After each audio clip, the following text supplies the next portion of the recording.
On the Guernsey Press Politics podcast today, we're talking about the draft 2026 States Budget, which has been put forward by the Policy and Resources Committee this week. And we're joined by the President of P&R, Deputy Lindsay de Sausmarez. Good morning. Deputy de Sausmarez, this was P&R's first chance to set a kind of direction of travel, a vision for what it wants to do with public finances.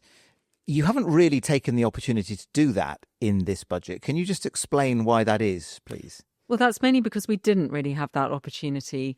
The timing of the election was such that it made the budget setting process very, very compressed, really, because there's a strict timeline for the budget. We need it debated in early November in order for things to be implemented, up and running by the 1st of January next year.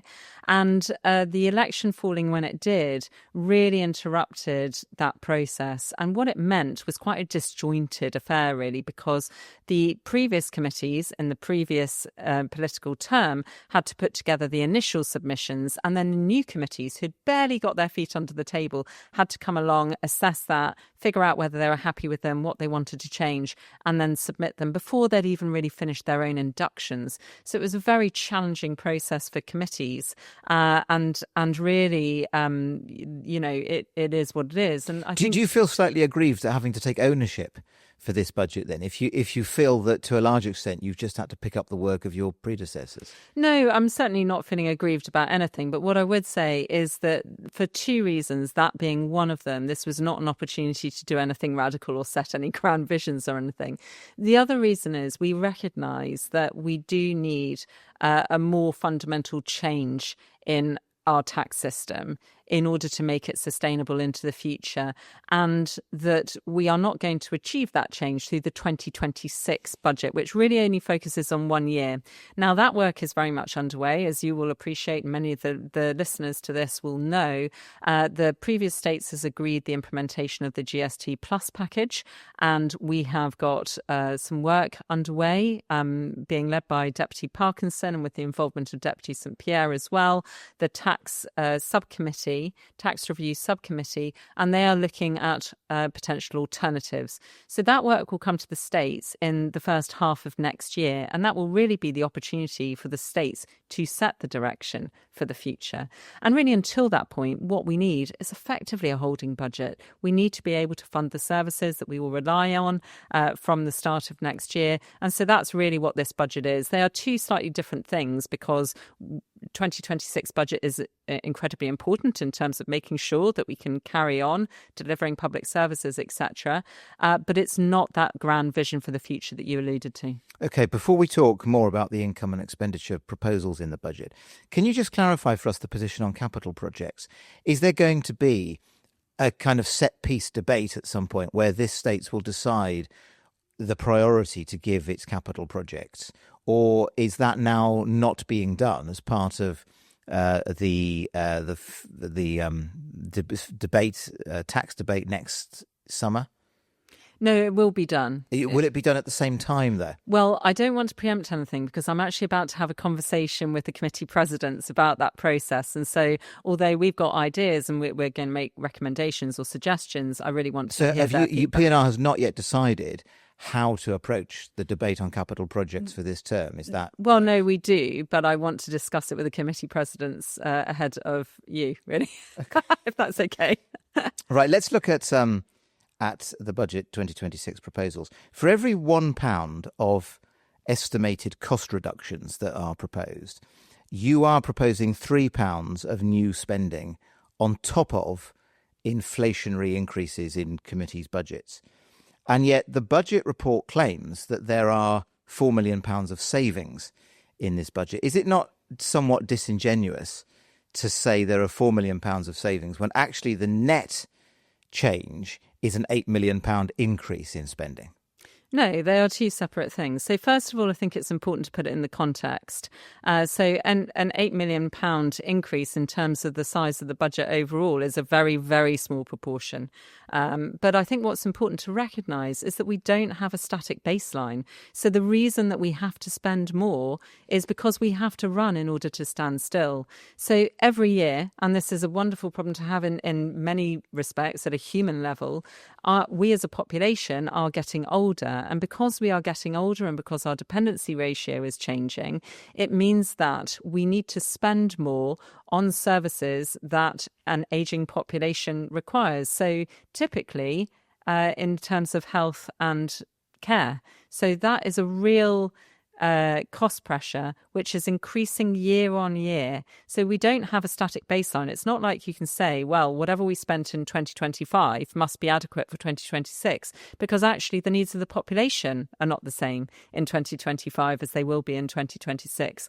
And our budget therefore needs to reflect that.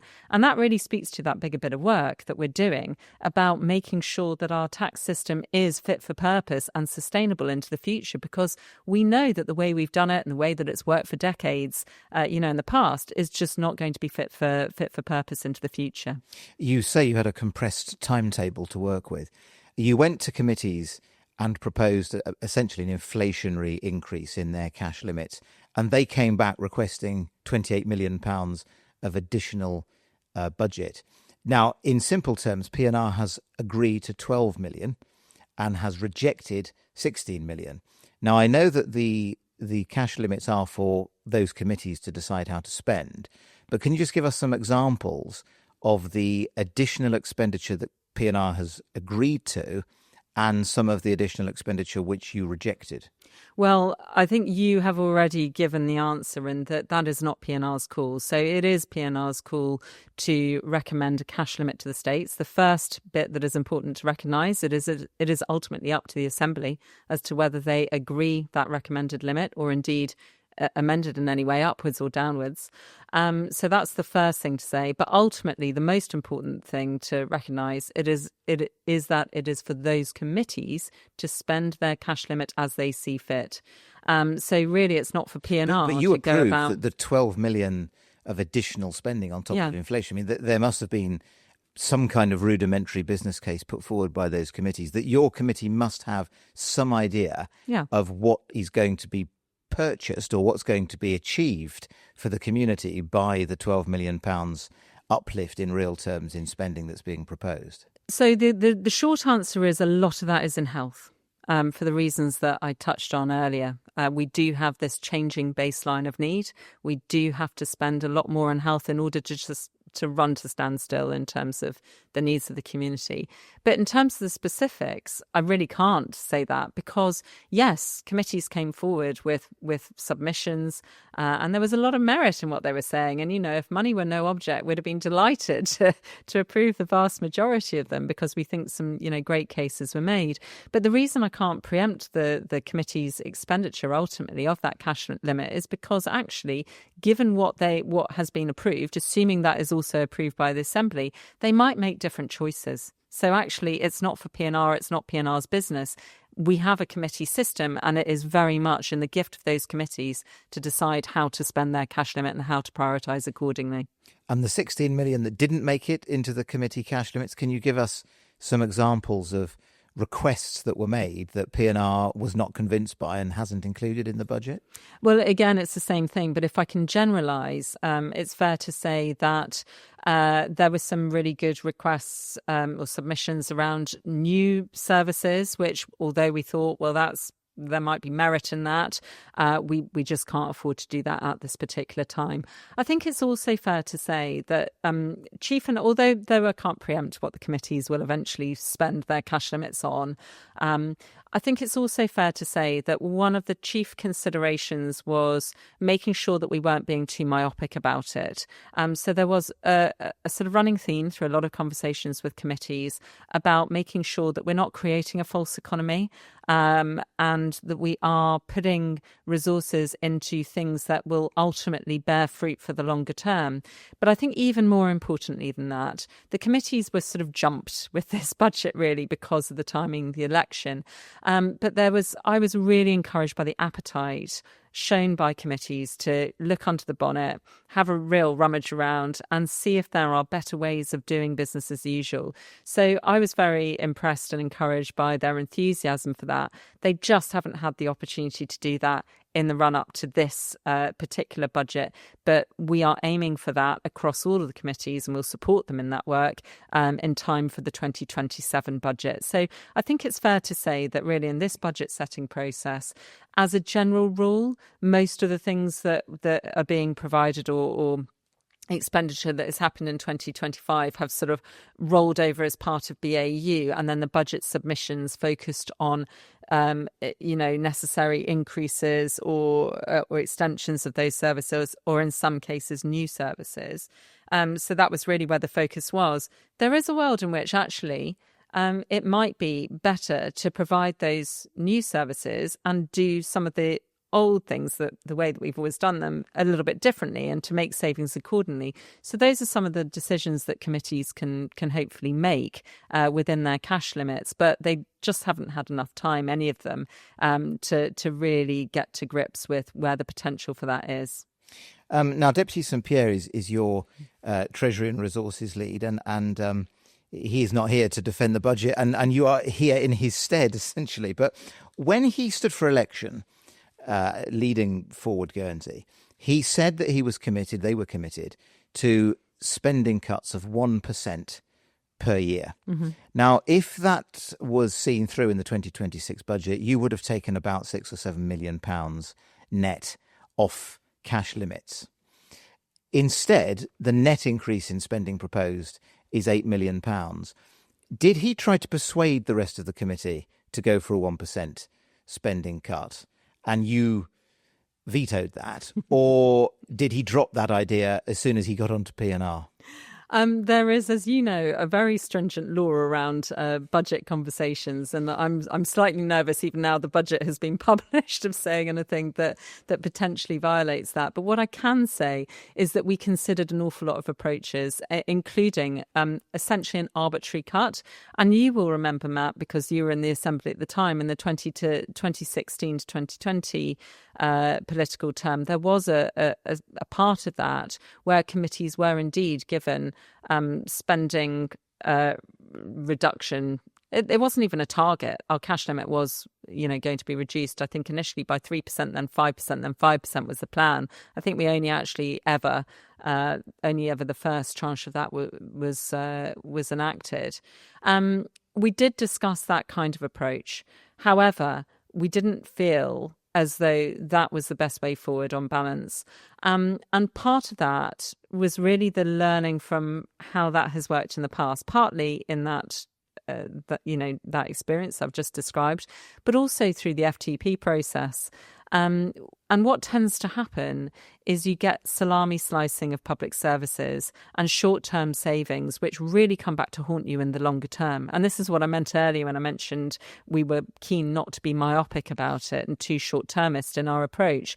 It's, typically what happens if a committee is given a requirement to reduce their expenditure, the kind of budgets that tend to take the hit are building maintenance budgets, for example. And we know, because that's what happened during the FTP, that actually maintenance budgets are reduced, but ultimately that leads to much bigger costs because you haven't been maintaining those buildings, and then you have a much bigger bill, 10, 15 years down the line. So we were really cautious about making sure that we were avoiding making any false economies, if that makes sense. We wanted to avoid any false economies in terms of short-term wins on the savings front, when that could potentially compromise longer-term benefit. Is your P&R unlikely, do you think, ever to sign up or propose the idea of a 1% annual reduction in committee expenditure then? Is that just not an approach that you want to entertain in future years? No, I think it entirely depends on what the committees tell us is possible, because what we were really keen to ensure was that any savings we put in the budget we could deliver, because we've also seen in the past it's so easy to just say, and we've got a savings target of X. we really interrogated that figure. We didn't want to make it bigger, which would sound better, and all your headlines would be probably slightly easier on us. But we didn't want to just put in a sort of arbitrary savings figure or an aspirational savings figure and then not deliver on it. So actually, we put in a figure that we think is realistic and deliverable. And that was our priority, to make sure that we actually do it. But it's not a one-off. It is the first bit of an ongoing process. And that process will extend to the committees. And as I mentioned earlier, I've been really encouraged by the committee's enthusiasm in terms of getting to grips with the business as usual stuff and actually looking at the potential to do things differently. And that's where the savings are likely to materialise. So I wouldn't rule out an approach along those lines, but only if we think it's realistic and it's not going to have longer term harms. The Scrutiny President, Deputy Sloan, since the budget was published, has said that in his view the real shortfall in public finances is £115 million. Now, I don't want to get into the detail of how he's calculated that, but is that a figure, a commentary that you recognise, and how do you respond to that? No, I haven't seen that, and that's not the figure that's come out through the Treasury. But as I mentioned earlier, really the 2026 budget is just 1 year, and the bigger piece of work that is really relevant to is the tax review subcommittee's work. And so Deputy Sloan will have an opportunity, along with others, to feed that kind of opinion into that work and make sure that it's taken into account there. But you are saying there is a structural deficit. That the budget makes that clear. Absolutely. And that has been the position of successive P&Rs for some time. Broadly speaking, and this is not a trick question, I'm not going to produce a different figure that you've said previously. What, roughly speaking, is P&R assuming the underlying medium-term structural deficit is in public finances? If you could just round it up to the nearest 10 million, what do you think it is at the current time? Well, it's stated in the budget as 77 million, I think. Okay. There or thereabouts. The reason I ask you that is because if we go back 5 years, I looked at the 2020 States Budget Committee budgets. The cash limits, this included formula-led spending, but not pensions, came to 432 million. If you add 5 years inflation to that, you get 561 million. So that's not any real terms cuts. That's just no growth in spending over the past 5 years. If you add inflation, you would be at 561 million. But the cash limits you're proposing are 687 million. Now, that is the growth in spending in real terms that's happened over the past 5 years. I don't know if it is. But that's what the budget sets out. Those are the figures in the budget. And is this not, there is a deficit, but is it just not a spending problem? The States has not been able to contain spending, particularly over the past 4, 5, 6 years. So the States, first of all, I think it's important that you're comparing apples with apples, and the structural deficit includes things like a major chunk of the structural deficit is depreciation. So it's really important that you're comparing apples with apples, and it's not just an expenditure issue at all. I'm not Carol Vorderman, and I don't think you are either. And I think actually, we would want to sit down with the people who do all the financial modelling to really dig into those numbers. But I think it is important to understand that it's not just a cash in, cash out issue at all, and it's not just about expenditure going up. It is about the value of assets and all sorts of other things. The cost of financing debt and that kind of thing. So, but it really comes back to this issue that we do not have a static baseline in terms of our needs. So what we needed to spend 5 years ago to keep public services adequate for the population in terms of health and care primarily, but other public services as well, is not the same as what we are going to need to spend next year, because we have got a very rapidly changing demographic in the island. We need to spend, by virtue of the fact that people are living longer, which is great, they're living longer and needing more health and more care, we need to spend more than we did 5 years ago, irrespective of what's happened with inflation. So we do not have a static baseline, and therefore you can't just pick up a 2026 budget and compare it to a 2020 budget and say, oh, it's gone up. Well, it has gone up, but the reason it's gone up is because the demand for public services has also gone up. Are you convinced by that? Are you sure that all the additional real-term spending that happened in the last states, and it was tens of millions additional spending in real terms, are you saying all of that was justified by increased population demand? No, not at all. So again, this is what I'm saying about the fact that we think there is significant potential to do things differently and to deliver public services differently, to potentially, prioritise differently within committee mandates. First of all, to remove some of that existing expenditure. So I'm well aware, having been president of a committee, there are some ways that just infuriated us that we had to operate, which were costly. And unnecessarily so, but we didn't have the tools in the box to be able to change the way we delivered those services to make them more efficient.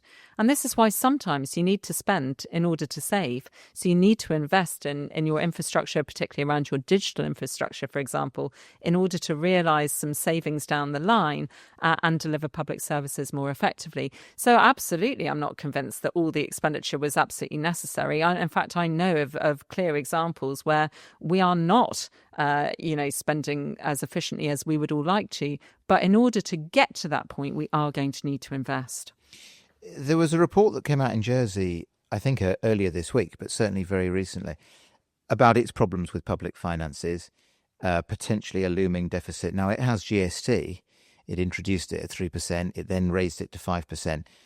Its problem is caused by growth in public spending. I mean, is it not just the case that the Channel Islands together have a problem that they are in now, an unsustainable model of public spending, and that actually the real challenge that your P&R faces is trying to change the model so that public expenditure can come down materially? I mean, the state needs to get smaller. You need to roll back the advances in spending there has been over the past not just years, but decades, don't you? You cannot go to the population and just continually ask for more and more tax revenue. Well, it depends what the population want. Absolutely, you can have smaller government, you can have many fewer public services, but that, and I'm sure this will be your experience as well, many of your listeners and readers will say, well, no, we want actually at least as good public services as we have now. But actually, we see many demands for better public services. So yeah, theoretically, of course you can do that. Of course you can dial back. Of course you can spend an awful lot less,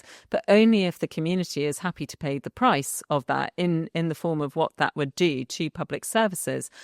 However, I wouldn't limit it to Guernsey and Jersey.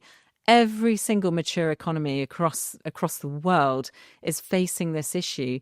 I cannot overstate how significant the demographic changes that we're experiencing are in terms of the fiscal balance of an economy.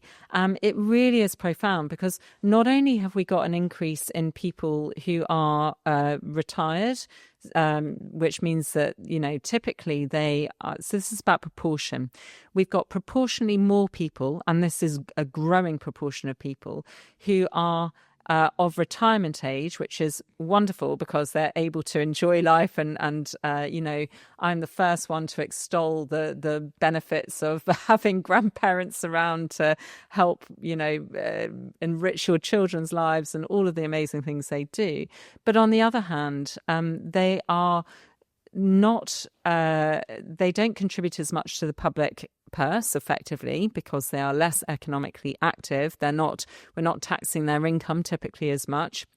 They do tend to consume more in the way of health and care services.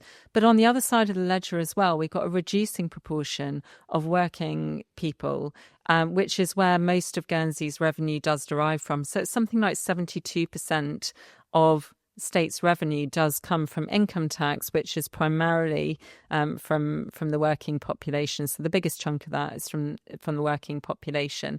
So there is this imbalance, and it does create some very profound questions around intergenerational equity, as it's called, which is basically, are we being fair? If you look across the generations, are we being fair to the older generations? Are we being fair to the middle generations? And are we being fair to the younger generations? And more importantly, how can we make it sustainable going forward and make Guernsey a thriving economy and somewhere where young people want to stay or come back to, in order to make sure that that is going to continue into the future? So these are really profound questions, but Guernsey and Jersey are not the only jurisdictions having to face these questions and find some answers, because actually we have this in common with a vast number of mature economies around the world. In your holding budget, as you have described it, about half of the additional revenue that you are proposing to raise from adjustments to fuel duty and TRP and the other measures will actually go back to the population in the form of increased personal tax allowances. Yeah. The one effect of that is that a low-income person will pay more fuel duty, more tobacco duty, potentially more TRP, and a person earning £80,000 a year will get an above-inflation increase in their personal allowance. Now, I use that only as an example to ask, do you have a good understanding of where the burden of the measures in your budget is going to fall? Has analysis been carried out that satisfies you that your budget measures are going to fall on those with the broadest shoulders rather than on lower income households? Yeah, that's a consideration in every single individual decision that was made on the budget recommendations. We were very conscious about who this was going to impact and some of the sort of fairness questions around that. Ultimately, at the end of the day, we do need to raise more revenue. Ultimately, at the end of the day, some of those, which are really systemic issues, can only be answered in a more wholesale piece of work like the tax review. But in terms of the 2026 budget, yes, we're always very, very conscious about who that's likely to impact most. Let's just talk about taxes on property. Mm-hmm. First of all, mortgage interest tax relief. Now, the previous states agreed to leave mortgage interest tax relief for this next year at £3,500. You are proposing reducing it to £2,500. Now, that could cost a couple an extra £400 a year in tax. Is that an indication, because it is a change of policy from the previous states, is it an indication that this state is now giving up on home ownership as a policy objective? Not at all. You have to look at it in the bigger picture. So the states made a decision to remove mortgage interest relief, but to do that in a phased way, so that it wasn't just a sudden withdrawal and that it could be managed more easily from households' perspective. The policy decision that you refer to was actually linked to the recommendation that income tax be increased by 2%, up to 22% in the previous budget. But of course, that, I think it was done by amendment, actually. So that was very much linked to the increase in income tax, but that income tax rate never materialised. I understand that, but nevertheless, for 3 years now, the states has paused the withdrawal of mortgage interest tax relief, and had made a policy decision that it would do the same in 2026. But it had only made your that committee decision. is now saying, no, let's not do that. Let's continue to withdraw it. Yeah, and it will cost. There are a lot of couples out there, and it will cost them an extra £400 a year in income tax. So, well, okay, two things. First of all, the basis on which that policy decision was made was no longer relevant. So that policy decision, as you describe it, first of all, I think the first time it was frozen was because interest rates were through the roof. Those, of course, have been coming down ever since. So they are in a much more normal range now. But the more recent decision to freeze it for the year that we're currently in and next year was completely predicated on this idea that actually those same couples that you're talking about would be paying significantly more in terms of income tax. And of course, that premise bonus just doesn't exist because that bit never materialised. So the whole rationale on which that policy was approved fell away, and it was just a sort of aberration that it was sort of left as a state's recommendation or resolution.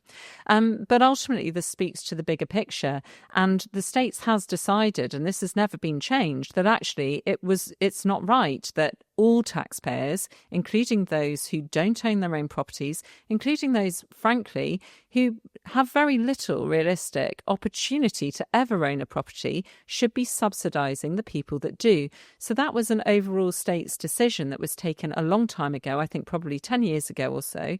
And we've been following that trajectory. So all we've done is we assess the current situation. You're right that there was a freeze projected for this year, but that was all based on something that actually never happened. So we couldn't justify continuing to freeze that subsidy for home ownership. So all we've done is reverted to the original trajectory. You've done something else on property, which is to do with domestic TRP, because the previous PNR essentially froze domestic TRP in real terms. And I remember talking to the then PNR president, who said, in his opinion, property taxes had been squeezed as much as they could be, and that home ownership was a good thing. It needed to be encouraged, and the states had taken as much as they could from property owners. Now, you are proposing that domestic TRP next year should be increased by inflation plus 5%. That is an 8.3% increase in domestic TRP. That feels to me like a change of approach from your predecessors, and that actually your PNR thinks that there is more headroom to take more tax from property owners. Well, again, this goes back to the original decision of the states, and I think, again, it was in about 2015, that TRP should be doubled effectively from where we were, because although, we see it through the Guernsey lens, we started with a very, very low base compared with other jurisdictions in terms of those property taxes. So the states agreed 10 years ago to effectively double domestic TRP. And that isn't something. So it has been introduced. The successive PNRs have recommended changes to TRP. That's fallen mostly on the larger properties, which have very significantly increased. But actually, in terms of the smaller properties, there hasn't been nearly as much of an increase as was originally envisaged. So really, this is about that original state's decision and that original trajectory. Again, recognising that although we see it obviously very much through a Guernsey lens, when you compare what we pay in terms of property taxes here, our property taxes are very low compared with other jurisdictions. Do you think there's more headroom then to take domestic TRP up further in future years? I'm not looking beyond the 2026 budget at the moment, but that's something that I think we need to look at in the round.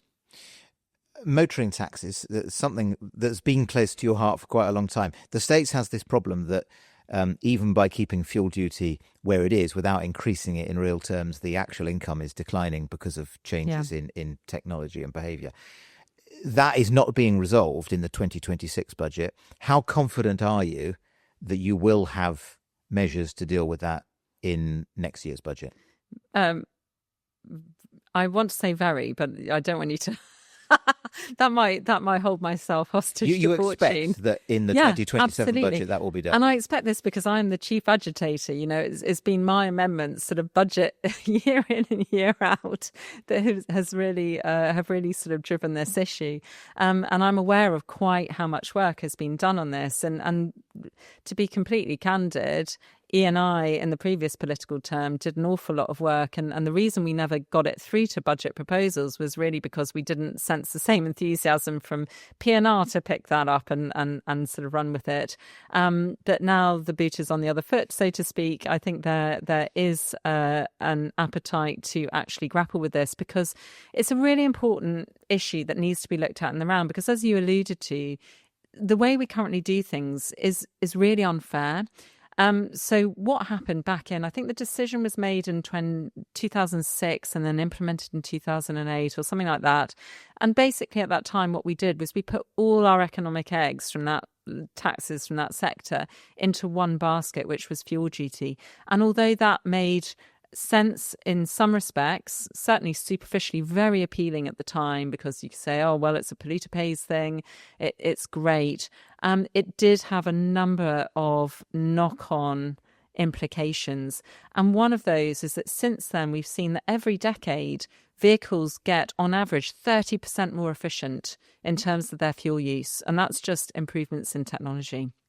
And what that means in terms of fuel duty is that you have to increase it above inflation in order to stand still. So you're running to stand still again. And what that means in turn is that the people who can least afford to upgrade their own vehicle, usually a car, to a more efficient modern version are those who pay a disproportionate amount of fuel duty. So it's just fundamentally unfair, and it does need to be reformed. So you've set out the problem persuasively. Yeah. You're saying in 12 months' time, you expect to be able to put some proposals to the states that will deal with that problem. And again, it's really important that we don't fall into the trap of just cherry picking things. It is important. All these things within that sector are interrelated, and it's important that we look at them in the round and actually make sure that we are looking at that bigger picture and making sure that we're looking at it from a number of different perspectives. Okay, the final area I want to talk to you about is the bigger picture and the long-term review of tax and spending and public finances. If GST Plus had been introduced when it was initially proposed earlier in the life of the last states, it would now be in place. You wouldn't have a deficit in public finances.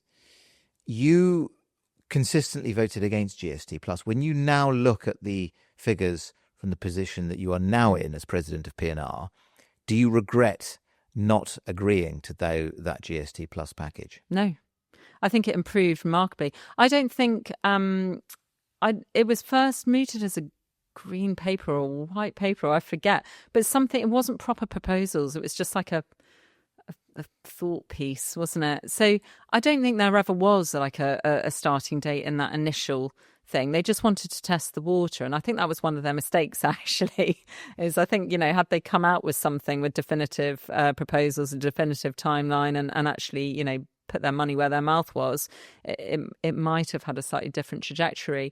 But the package actually improved markedly in terms of the problems that I saw with it over the different iterations. But no, I wasn't persuaded that every stone had been turned over in order to make absolutely sure that was the best option. I've never, ever argued against the fact that we've had, a structural deficit and we need to get more revenue. I've always been very open about that. My issue with it was the way in which it was done. And I think irrespective of the merits of the package itself, one thing that really can't be argued with is that and I sympathise with previous committees because I think it is a real challenge, but I think it's still impossible to argue that the community was taken along with the policy and resources proposals. And actually, I think the person who did that best, ironically, was someone not on the committee. I think Peter Roffey did a really, really good job of really engaging with the community and hearing their concerns and making some of those arguments. But I think still it's true to say, and I think the election proved this to an extent as well, that the community was really not persuaded that was the only or the best option. And that is why we're doing this other bit of work as well. So former Deputy Roffey, who you mentioned, actually got a resolution through the states for GST Plus to be introduced. Mm-hmm. Every member, all 5 members of your PNR, including you, voted against GST Plus in the last states. In fact, voted against GST Plus every time it was proposed to the states. Is your committee's preference to find an alternative way of dealing with the deficit and not having to introduce GST Plus? I think we are absolutely committed to doing the work to explore what potential alternatives there are. And we can't really preempt that report. I can say that the work is underway. It's going at pace. And the feedback that I'm getting, I'm not a member of that subcommittee, but obviously we get feedback from it. And I've been really impressed at how quickly they are working and the ground that they're covering, and some of the sort of signals coming back about the quality of that work already. So I think it's really important that we let them do that job before we jump to any conclusions about what the best recommendations are going to be. Your colleague who's leading that work, Deputy Parkinson, has long said there are really only two game-changing options here. There's either GST Plus, or there's substantial reform in the company tax regime. I mean, do you, broadly speaking, agree with that analysis, that ultimately your committee and the states are going to have to choose one of those two options? Yeah, I mean, there is another thing that potentially it could be some sort of combination of the two as well. But I think he's probably, in terms of the really heavy lifting, I think he's not wrong. And your instinct, I think, is that you would rather it come from changes to the company tax regime than GST Plus. If you can do that safely, you'd rather do that, wouldn't you? If we can do it safely, and that is one of the chief considerations. You know, we absolutely recognise the sensitivities around this and the fact that we need to be a competitive jurisdiction and we need to be able to provide the certainty and clarity for businesses, and we want to remain a welcoming and vibrant economy for people to do business. So it's absolutely essential that we do get that right. But yes, in terms of my personal instincts, I've long been concerned that since the introduction of 010, too much of the tax burden has fallen on the shoulders of individuals, rather than, you know, that balance fundamentally shifted at that time. And it's really tough. You know, people are really, really struggling. And I hear so many stories anecdotally about the way in which that manifests, and it's not looking good for Guernsey's future. So I think we have to be very sensitive to individuals' circumstances in terms of their tax burden, and also company, you know, businesses' situation. And it's going to be a very difficult judgment to make or balance to get right. But we do need to be sensitive to all parts of that equation. And I know you don't want to rule anything in or rule anything out.